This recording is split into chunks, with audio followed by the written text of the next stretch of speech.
प्रसाद पाने के बाद हम लोगों को तुकाराम जी के मंदिर में जाना था, जहाँ पर उनकी एक पादुका तो पालकी के साथ चली गई थी और एक पादुका मंदिर में ही रखी रहती है भक्तों के प्रणाम करने के लिए।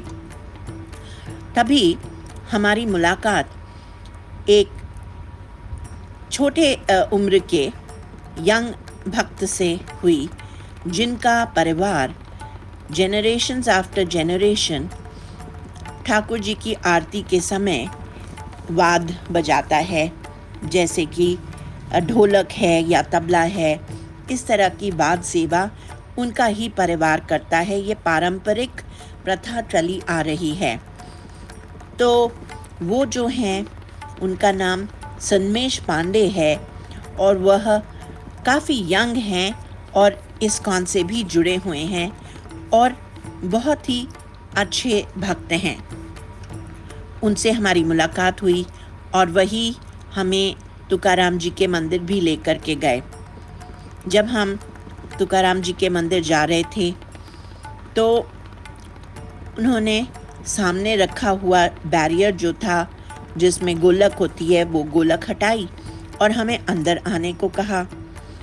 अब जैसे ही उन्होंने ये कहा तो मेरा दिल जो है वो धड़क सा गया, क्योंकि पहले दिन, जिस दिन 9 तारीख को जब मैं तुकाराम जी के पास खिंची हुई आई थी और मैंने पादुका के ऊपर सर रखा था और मैं दूर से ही तुकाराम महाराज को निहार रही थी, तो बार बार मेरे हृदय में ये हुड़क सी उठ रही थी कि क्या मैं अंदर जा कर के तुकाराम महाराज को प्रणाम कर सकती हूँ?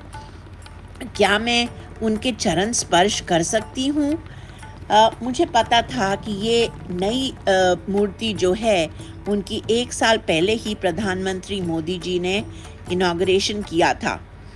मुझे सबसे ज़्यादा आकर्षित कर रहा था वो शिला, क्योंकि यह वही शिला था जिस पर तुकाराम महाराज स्वयं बैठा करते थे।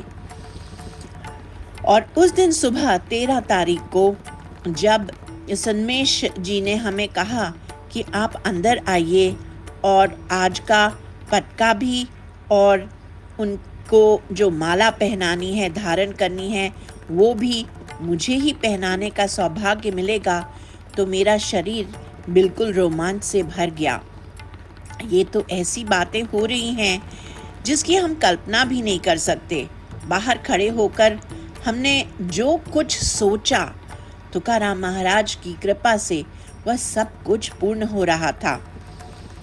वहाँ कुछ देर खड़े होने के बाद और दर्शन करने के बाद हम परिक्रमा करते हुए मंदिर के बाहर आए और हमने पंडित जी को और सबको धन्यवाद दिया, आशीर्वाद लिया और फिर हम लोग इस्कॉन मंदिर की ओर निकल पड़े।